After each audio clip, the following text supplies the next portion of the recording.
Let me start by saying that Peter Terry was addicted to heroin.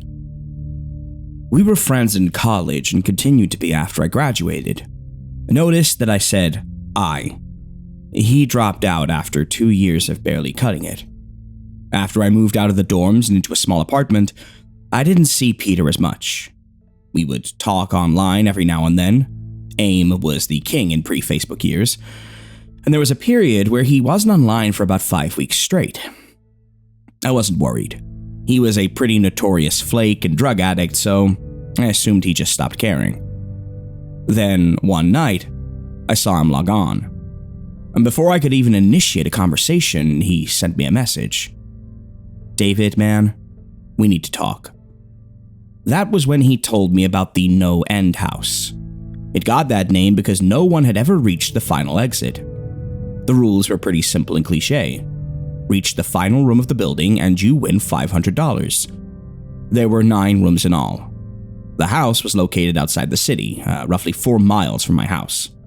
Apparently, Peter had tried and failed. He was a heroin and who knows what the fuck addict, so I figured the drugs got the best of him and he wigged out at a paper ghost or something. He told me it would be too much for anyone, that it was unnatural. I didn't believe him. I told him I would check it out the next night, and no matter how hard he tried to convince me otherwise, $500 sounded too good to be true. I had to go. I set out the following night. When I arrived, I immediately noticed something strange about the building. Have you ever seen or read something that shouldn't be scary, but for some reason a chill crawls up your spine? I walked toward the building, and the feeling of uneasiness only intensified as I opened the front door. My heart slowed, and I let a relieved sigh leave me as I entered. The room looked like a normal hotel lobby decorated for Halloween. A sign was posted in place of a worker. It read, "Room 1 this way, 8 more follow. Reach the end and you win." I chuckled and made my way to the first door. The first area was almost laughable. The decor resembled the Halloween aisle of a Kmart, complete with sheet ghosts and animatronic zombies that gave a static growl when you passed by. At the far end was an exit. It was the only door besides the one I entered through. I brushed through the fake spider webs and headed for the second room. I was greeted by fog as I opened the door to room 2. The room definitely upped the ante in terms of technology. Not only was there a fog machine, but a bat hung from the ceiling and flew in a circle. Scary. They seemed to have a Halloween soundtrack that one would find in a 99-cent store on a loop somewhere in the room. I didn't see a stereo, but I guess they must have used a PA system. I stepped over a few toy rats that wheeled around and walked with a puffed chest across to the next area. I reached for the doorknob and my heart sank to my knees. I did not want to open that door. A feeling of dread hit me so hard I could barely even think. Logic overtook me after a few terrified moments, and I shook it off and entered the next room. Room 3 is when things began to change. On the surface, it looked like a normal room. There was a chair in the middle of the wood-paneled floor. A single lamp in the corner did a poor job of lighting the area, casting a few shadows across the floor and walls. That was the problem. Shadows. Plural. With the exception of the chairs, there were others. I had barely walked in the door and I was already terrified. It was at that moment that I knew something wasn't right. I didn't even think as I automatically tried to open the door I came through, and it was locked from the other side. That set me off. Was someone locking the doors as I progressed? There's no way. I would have heard them. Was it a mechanical lock that set automatically? Maybe. But I was too scared to really think. I turned back to the room and the shadows were gone. The chair's shadow remained, but the others were gone. I slowly began to walk. I used to hallucinate when I was a kid, so I wrote off the shadows as a figment of my imagination. I began to feel better as I made it to the halfway point of the room. I looked down as I took my steps, and that's when I saw it. Or didn't see it. My shadow wasn't there. I didn't have time to scream. I ran as fast as I could to the other door and flung myself without thinking into the room beyond. The fourth room was possibly the most disturbing. As I closed the door, all lights seemed to be sucked out and put back into the previous room. I stood there, surrounded by darkness, not able to move. I'm not afraid of the dark and never have been, but I was absolutely terrified. All sight had left me. I held my hand in front of my face, and if I didn't know what I was doing, I would never have been able to tell. Darkness doesn't describe it. I couldn't hear anything. It was dead silence. When you're in a soundproof room, you can still hear yourself breathing. You can hear yourself being alive. I couldn't. I began to stumble forward after a few moments, my rapidly beating heart the only thing I could feel. There was no door in sight. I wasn't even sure there was one this time. The silence was then broken by a low hum. I felt something behind me. I spun around wildly but could barely even see my nose. I knew it was there though. Regardless of how dark it was, I knew something was there. The hum grew louder, closer. It seemed to surround me. But I knew whatever was causing the noise was in front of me, inching closer. I took a step back. I'd never felt that kind of fear. I can't really describe true fear. I wasn't even scared I was going to die. I was scared of what the alternative was. I was afraid of what this thing had in store for me. Then the lights flashed for a second, and I saw it. Nothing. I saw nothing, and I know I saw nothing there. The room was again plunged into darkness, and the hum became a wild screech. I screamed in protest. I couldn't hear this goddamn sound for another minute.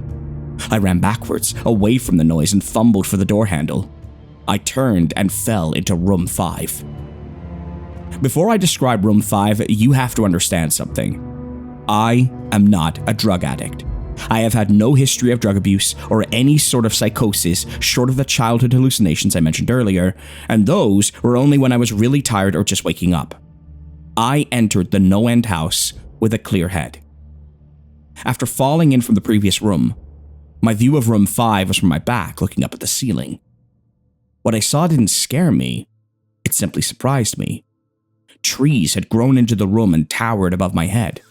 The ceilings in this room were taller than the others, which made me think I was in the center of the house.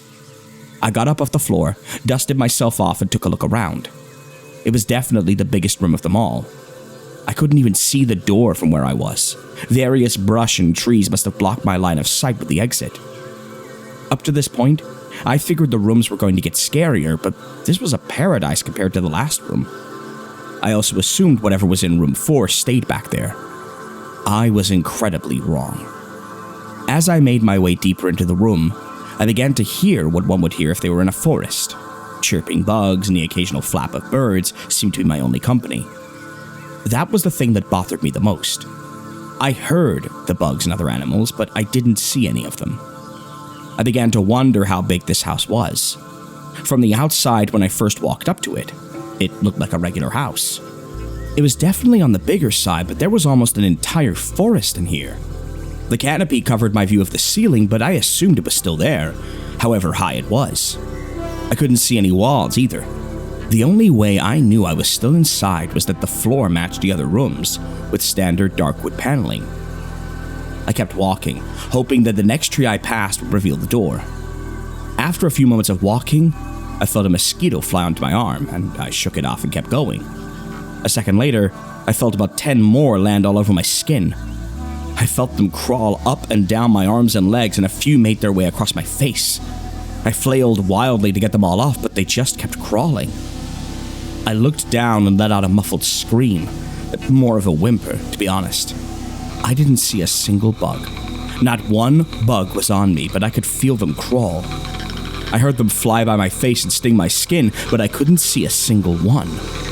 I dropped to the ground and began to roll wildly. I was desperate. I hated bugs, especially ones I couldn't see or touch, but these bugs could touch me, and they were everywhere. I began to crawl. I had no idea where I was going. The entrance was nowhere in sight, and I still hadn't even seen the exit, so I just crawled, my skin wriggling with the presence of those phantom bugs. After what seemed like hours, I found the door. I grabbed the nearest tree and propped myself up, mindlessly slapping my arms and legs to no avail. I tried to run, but I couldn't. My body was exhausted from crawling and dealing with whatever it was on me. I took a few shaky steps to the door, grabbing each tree on the way for support. It was only a few feet away when I heard it. The low hum from before. It was coming from the next room, and it was deeper. I could almost feel it inside my body, like when you stand next to an amp at a concert. The feeling of the bugs on me lessened as the hum grew louder. As I placed my hand on the doorknob, the bugs were completely gone, but I couldn't bring myself to turn the knob. I knew that if I let go, the bugs would return and there was no way I could make it back to room 4. I just stood there, my head pressed against the door marked 6 and my hand shakily grasping the knob. The hum was so loud I couldn't even hear myself pretend to think. There was nothing I could do but move on. Room 6 was next, and room 6 was hell. I closed the door behind me, my eyes held shut and my ears ringing. The hum was surrounding me. As the door clicked into place, the hum was gone. I opened my eyes in surprise and the door I had shut was gone. It was just a wall now. I looked around in shock. The room was identical to room 3, the same chair and lamp, but with the correct amount of shadows this time. The only real difference was that there was no exit door and the one I came through was gone. As I said before, I had no previous issues in terms of mental instability, but at that moment, I fell into what I now know was insanity. I didn't scream. I didn't make a sound. At first, I scratched softly. The wall was tough, but I knew the door was in there somewhere. I just knew it was. I scratched at where the doorknob was. I clawed at the wall frantically with both hands, my nails being filed down to the skin against the wood. I fell silently to my knees. The only sound in the room, the incessant scratching against the wall. I knew it was there. The door was there. I knew it was just there. I knew if I could just get past this wall. Are you alright? I jumped off the ground and spun in one motion. I leaned against the wall behind me and I saw what it was that spoke to me. To this day, I regret ever turning around. There was a little girl. She was wearing a soft white dress that went down to her ankles. She had long blonde hair to the middle of her back and white skin and blue eyes. She was the most frightening thing I had ever seen, and I know that nothing in my life will ever be as unnerving as what I saw in her. While looking at her, I saw something else. Where she stood, I saw what looked like a man's body, only larger than normal and covered in hair. He was naked from head to toe, but his head was not human and his toes were hooves. It wasn't the devil, but at that moment, it might as well have been. The form had the head of a ram and the snout of a wolf. It was horrifying, and it was synonymous with the little girl in front of me. They were the same form. I can't really describe it, but I saw them at the same time. They shared the same spot in that room, but it was like looking at 2 separate dimensions. When I saw the girl, I saw the form. And when I saw the form, I saw the girl. I couldn't speak. I could barely even see. My mind was revolting against what it was attempting to process. I'd been scared before in my life, and I had never been more scared than when I was trapped in the 4th room, but that was before room 6. I just stood there, staring at whatever it was that spoke to me. There was no exit. I was trapped here with it. And then it spoke again. David, you should have listened. When it spoke, I heard the words of the little girl, but the other form spoke through my mind in a voice I won't attempt to describe. There was no other sound. The voice just kept repeating that sentence over and over in my mind, and I agreed. I didn't know what to do. I was slipping into madness, yet I couldn't take my eyes off of what was in front of me. I dropped to the floor. I thought I had passed out, but the room wouldn't let me. I just wanted it to end. I was on my side, my eyes wide open, and the form staring down at me. Scurrying across the floor in front of me was one of the battery-powered rats from the 2nd room. The house was toying with me. For some reason, seeing that rat pulled my mind back from whatever depths it was headed. I looked around the room. I was getting out of there. I was determined to escape the house and live and never think about this place again. I knew this room was hell, and I wasn't ready to take up a residency. At first, it was just my eyes that moved. I searched the walls for any kind of opening. The room wasn't that big, so it didn't take long to soak up the entire layout. The demon still taunted me, the voice growing louder as the form stayed rooted where it stood. I placed my hand on the floor, lifted myself up to all fours, and turned to scan the wall behind me. Then I saw something I couldn't believe. The form was now right at my back, whispering into my mind about how I shouldn't have come. I felt its breath on the back of my neck, but I refused to turn around. A large rectangle was scratched into the wood, with a small dent chipped away in the center of it. Right in front of my eyes, I saw the large 7 I had mindlessly etched into the wall. I knew what it was. Room 7 was just beyond that wall where room 5 was moments ago. I don't know how I had done it. Maybe it was just my state of mind at the time, but I had created the door. I knew I had.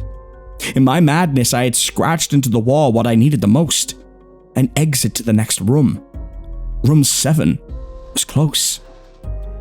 I knew the demon was right behind me, but for some reason, it couldn't touch me. I closed my eyes and placed both hands on the large 7 in front of me. I pushed. I pushed as hard as I could. The demon was now screaming in my ear. It told me I was never leaving. It told me that this was the end, but I wasn't going to die. I was going to live there in room 6 with it. I wasn't. I pushed and screamed at the top of my lungs. I knew I was going to push through the wall eventually. I clenched my eyes shut and screamed, and the demon was gone. I was left in silence. I turned around slowly and was greeted by the room as it was when I entered. Just a chair and a lamp. But I didn't have time to waste. I turned back to the 7 and jumped back slightly. What I saw was a door. It wasn't the one I had scratched in, but a regular door with a large 7 on it. My whole body was shaking. It took me a while to turn the knob. I just stood there for a while, staring at the door. I couldn't stay in room 6, I couldn't. But if this was only room 6, I couldn't imagine what 7 had in store. I must have stood there for an hour just staring at the 7. Finally, with a deep breath, I twisted the knob and opened the door to room 7. I stumbled through the door, mentally exhausted and physically weak. The door behind me closed and I realized where I was. I was outside. Not outside like room 5, but actually outside. My eyes stung. I wanted to cry. I fell to my knees and tried, but I couldn't. I was finally out of that hell. I didn't even care about the prize that was promised. I turned and saw that the door I just went through was the entrance. I walked to my car and drove home, thinking of how nice a shower sounded. As I pulled up to my house, I felt uneasy. The joy of leaving NoEnd House had faded, and dread was slowly building in my stomach. I shook it off as residual from the house and made my way to the front door. I entered and immediately went up to my room. There on my bed was my cat, Baskerville. He was the first living thing I had seen all night, and I reached to pet him. He hissed and swiped at my hand. I recoiled in shock, as he had never acted like that. I thought, whatever, he's an old cat. I jumped in the shower and got ready for what I was expecting to be a sleepless night. After my shower, I went to the kitchen to make something to eat. I descended the stairs and turned into the family room. What I saw would be forever burned into my mind, however. My parents were lying on the ground, naked and covered in blood. They had been mutilated to near unidentifiable states. Their limbs had been removed and placed next to their bodies, and their heads sat on their chests, facing me. The most unsettling part was their expressions. They were smiling, as though they were happy to see me. I vomited and sobbed there in the family room. I didn't know what had happened. They didn't even live with me at the time. I was a mess. Then I saw it. A door that was never there before. A door with a large 8 scrawled on it in blood. I was still in the house. I was standing in my family room, but I was in room 7. The faces of my parents smiled wider as I realized this. They weren't my parents. They couldn't be. But they looked exactly like them. The door marked 8 was across the room, behind the mutilated bodies in front of me. I knew I had to move on, but at that moment, I gave up. The smiling faces tore into my mind. They grounded me where I stood. I vomited again and nearly collapsed. Then the hum returned. It was louder than ever, and it filled the house and shook the walls. The hum compelled me forwards. I began to move slowly, making my way closer to the door and the bodies. I could barely stand, let alone walk. And the closer I got to my parents, the closer I came to suicide. The walls were now shaking so hard it seemed as though they were going to crumble, but still the faces smiled at me. As I inched closer, their eyes followed me. I was now between the two bodies, a few feet away from the door. The dismembered hands clawed their way across the carpet towards me. All the while, the faces continued to stare. New terror washed over me, and I walked faster. I didn't want to hear them speak. I didn't want the voices to match those of my parents. They began to open their mouths, and the hands were inches from my feet. In a dash of desperation, I lunged toward the door, threw it open, and slammed it right behind me. Room 8. I was done. After what I had just experienced, I knew there wasn't anything else this fucking house could throw at me that I couldn't live through. There was nothing short of the fires of hell that I wasn't ready for. Unfortunately, I underestimated the abilities of NoEnd House. Unfortunately, things got more disturbing, more terrifying, and more unspeakable in Room 8. I still have trouble believing what I saw in Room 8. Again, the room was a carbon copy of Rooms 3 and 6, but sitting in the unusually empty chair was a man. After a few seconds of disbelief, my mind finally accepted the fact that the man sitting in the chair was me. Not someone who looked like me. It was David Williams. I walked closer. I had to get a better look, even though I was sure of it. He looked up at me, and I noticed tears in his eyes. Please don't do it. Please don't hurt me. What? Who are you? I'm not gonna hurt you. Yes, you are. You're gonna hurt me and I don't want you to. He sat in the chair with his legs up and began rocking back and forth. It was actually pretty pathetic looking, especially since he was me, identical in every way. Listen, who are you? I was now only a few feet from my doppelganger. It was the weirdest experience yet, standing there talking to myself. I wasn't scared, but I would be soon. Why are you... You're going to hurt me. You're gonna hurt me. If you want to leave, you're gonna hurt me. Why are you saying this? Just calm down, all right? Let's try and figure this... And then I saw it. The David sitting down was wearing the same clothes as me, except for a small red patch on his shirt embroidered with the number 9. You're gonna hurt me. You're gonna hurt me. Don't, please. Please, you're gonna hurt me. My eyes didn't leave that small number on his chest. I knew exactly what it was. The first few doors were plain and simple, but after a while, they got a little more ambiguous. 7 was scratched into the wall, but by my own hands. 8 was marked in blood above the bodies of my parents, but 9. This number was on a person. A living person. Worse still, it was on a person that looked exactly like me. David? I had to ask. Yes? Yes, you're gonna hurt me. You're gonna hurt me. He continued to sob and rock. He answered to David. He was me, right down to the voice. But that 9. I paced around for a few minutes while he sobbed in his chair. The room had no door and, similarly to room 6, the door I came through was gone. For some reason, I assumed that scratching would get me nowhere this time. I studied the walls and floors around the chair, sticking my head underneath and seeing if anything was below. And unfortunately, there was. Below the chair was a knife. Attached was a tag that read, "To David, from management." The feeling in my stomach as I read that tag was something sinister. I felt like throwing up. The last thing I wanted to do was remove that knife from under that chair. The other David was still sobbing uncontrollably. My mind was spinning into an attic of unanswerable questions. Who put this here and how did they get my name? Not to mention the fact that as I knelt on the cold wood floor, I also sat in that chair, sobbing in protest of being hurt by myself. It was all too much to process. The house and the management had been playing with me this whole time. My thoughts, for some reason, turned to Peter and whether or not he got this far. If he did, if he met a Peter Terry sobbing in this very chair, rocking back and forth, I shook those thoughts out of my head. They didn't matter. I took the knife from under the chair, and immediately, the other David went quiet. "David," he said in my voice, "what do you think you're going to do?" I lifted myself from the ground and clenched the knife in my hand.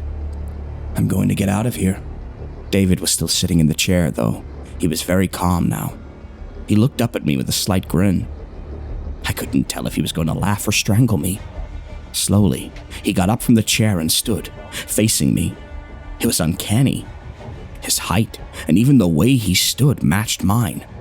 I felt the rubber hilt of the knife in my hand and gripped it tighter. I don't know what I was planning on doing with it, but I had a feeling I was going to need it. "No," his voice was slightly deeper than my own. "I'm going to hurt you. I'm going to hurt you, and I'm going to keep you here." I didn't respond. I just lunged and tackled him to the ground. I mounted him and looked down, knife poised and ready. He looked up at me, terrified. It was like I was looking in a mirror. Then the hum returned, low and distant, though I felt it deep within my body. David looked up at me as I looked down at myself.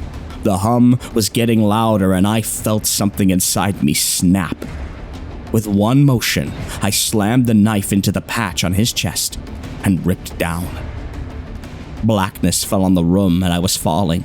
The darkness around me was like nothing I had experienced up to that point. Room 4 was dark, but it didn't come close to what was completely engulfing me. I wasn't even sure if I was falling after a while. I felt weightless, covered in dark. Then a deep sadness came over me. I felt lost, depressed, and suicidal. The sight of my parents entered my mind. I knew it wasn't real, but I had seen it, and the mind has trouble differentiating between what is real and what is not. The sadness only deepened. I was in room 9 for what seemed like days. The final room. And that's exactly what it was. The end. NoEnd house had an end, and I had reached it. At that moment, I gave up. I knew I would be in that in-between state forever, accompanied by nothing but darkness. Not even the hum was there to keep me sane. I had lost all senses. I couldn't feel myself. I couldn't hear anything. Sight was completely useless here. I searched for a taste in my mouth and found nothing. I felt disembodied and completely lost. I knew where I was. This was hell. Room 9 was hell. Then it happened. A light. One of those stereotypical lights at the end of the tunnel. I felt ground come up from below me, and I was standing. After a moment or two of gathering my thoughts and senses, I slowly walked toward that light. As I approached the light, it took form. It was a vertical slit down the side of an unmarked door. I slowly walked through the door and found myself back where I started. The lobby of NoEnd house. It was exactly how I left it. Still empty. Still decorated with childish Halloween decorations. After everything that had happened that night, I was still wary of where I was. After a few moments of normalcy, I looked around the place trying to find anything different. On the desk was a plain white envelope with my name handwritten on it. Immensely curious, yet still cautious, I mustered up the courage to open the envelope. Inside was a letter, again handwritten. David Williams, congratulations! You have made it to the end of the NoEnd house. Please accept this prize as a token of great achievement. Yours forever, Management. With the letter were 5 $100 bills.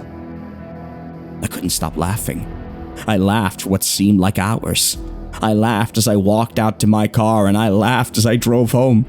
I laughed as I pulled into my driveway.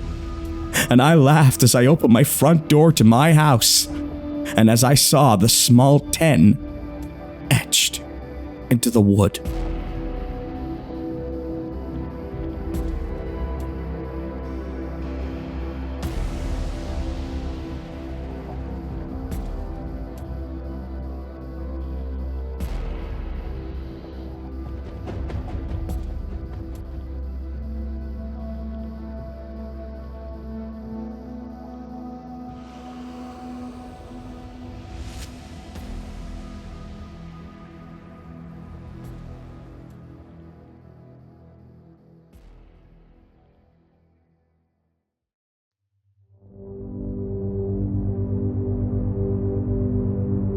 Most heartfelt greetings and salutations, ladies and gentlethems. I eagerly thank you for listening to Sturgeon's most premier station, Dusklight Radio, hosted by yours truly, the cantankerous yet cautious, anatomically anomalous, and delightfully delirious Everett J. Blackwell. If you've enjoyed this video, be sure to check out some of our other transmissions. We are adding them regularly, and we'd love to have you as part of the Dusklight family by subscribing, hitting the bell of servitude, and leave a comment with stories you love for my many-legged runners to find. I want to thank all of our patrons for making this possible. If you want to sign up, it's as little as $1 a month, and you get exclusive content, early access videos and stories, updates, and more. But times are tough, and we will always be grateful for support no matter what form it comes in. Financial, spiritual, corporeal, maniacal, whatever you want. It really helps us out. Don't forget to check us out on Spotify, Apple Podcasts, or wherever you get your podcasts, including the Nightmare Detective Show, a Sturgeon-inspired D&D/Monster of the Week campaign ran by TJ and including all of your favorite characters. Dusklight gives thanks to our Sturgeonite faithfuls, Isaiah Thomas, Devon Weems, A-Rod Coe, Todd Hawes, Kian Colburn, Larry W., PRDL12, Jimmy Ricardo, Jack the Lad, J.I. Lara, Val Was Taken, Amy Walrath, Heather G., Dexter, Super Abyss, Morgan Ra, Dave L, Boguslaw Smolik, Goth Mommy 666, Someone Somewhere, Anj, M, Courtney Wool, Kissy Dawn, Maddie, Kessler, Jose Ortega, Mickey Klaus, Dark River 17, Mel H, Satanist Bambi, Badded Names, Ashwolf Grey, Imani Bulu, Reclusive, and Torin. Our Purple Crayon Eaters, E, Finny Von Karma, Max, Phi, Ashabel, Alex, Gail Allstott, Echo Kane, Ian Hancox, Okami-san, Orphan Nuka, Cal Cully Zero, Christian Hadding, Amba Singh, Darkness Within, Paul J. DeSena, Justy Blue, Desert Bluffs, PV69, Sudders, Oliver Yourface, Camilla Roja, Rory Shamba, Becky Sineni, Aiden, Emma, Kid Kiriyama, Creature Creations, Emily McMullen, and Smig. Our janitors, Ebly Nation Z, Nordic Hero, Alex Nunez, Arkham Cookie, Amy, Adrian R, Heather Cayley, Scott, Death 31, Sabiel Eclipse, Joy Flint Healy, Dux, Shane Lewis, DJ Muffin, Odd Nightborn, Alec Hansen, Oliver Topoluk Natale, Kenza, Darktail, Brianna Elliott, Rosari Cardwell, Ryan Moore, Raspberry Pie, Mima, Isabel Vladislaus, Marcus Hoyer, and Ali. Our Nightmare Detectives, Jake Bullock, Fox Clifford, Mike, Melanie Schaefer, Mothman, Mama Chewy, Halo Davis, and Kikuhime 1202. Our Void Walkers, Professor Creepypasta, Rat Squatch, and Domine Silvas. And lastly, our Blackwell family members. New arrivals Toby, Michael, and Angie Blackwell. Great crazy Uncle Van Blackwell, the towering chittering forest shaman. Joshka and Fly J Blackwell, the terrifying twosome with a hell of a voice despite a skull for a head. Fenric Blackwell with the Garden of Eden in one hand and the life-taking scythe in the other, still with a beating heart. Sabrina Blackwell, the crocheting protector. Bigums Blackwell, the swollest of them all. Olivia Blackwell, future playwright and thespian. Izzy Blackwell, our bug commander. TJ Blackwell, the ultimate opportunist and identity thief. Delabra Blackwell, the pestilence protector and plague doctor of Battenberg. Adela Blackwell and her firemancy, innuendo, and illusions. Ethan Blackwell, risking it all for esoteric artifacts and the ire of our family. Aphrodite Venus Blackwell, the pinnacle of beauty. Wojciech Blackwell, asking for more grapes beneath his mysterious cloak. Master Armorer, Gunsmith, and Funeral Director Ashton Blackwell, writing a sonnet over his latest gun. Jackal Blackwell, don't ask what inside the sushi. Clue Blackwell, always lurking in the corner of your eye. Tabitha Blackwell, second in swollenness, first in mining for legendary ore, and forever frenemy to our last entrant, Papa Kyle Blackwell. coated in 3 layers of bone armor and ready to defend what he deems is rightfully his. We love and fear you, Papa. We thank you all humbly for your patronage and look to see you bright and early for dusk cloud orientation, purple crayons, and existential dread will be provided. And one last time, listeners, close your eyes and breathe with me. Remember, no matter how bad things are, how cruel people can be, and how heavy your shoulders may feel with the weight of the world bearing down on them, Dusk Cloud will always be here to lift the load and provide you with some respite. Drink some passion fruit J2O, watch a video essay on your favorite old school cartoon, and sleep on the cool side of the pillow with the window open and the stars twinkling down on you. Start and end each day with kindness in your heart. You matter, you are loved, and every day is another chance. I'll see you again when the sun sets and dusk enters the station.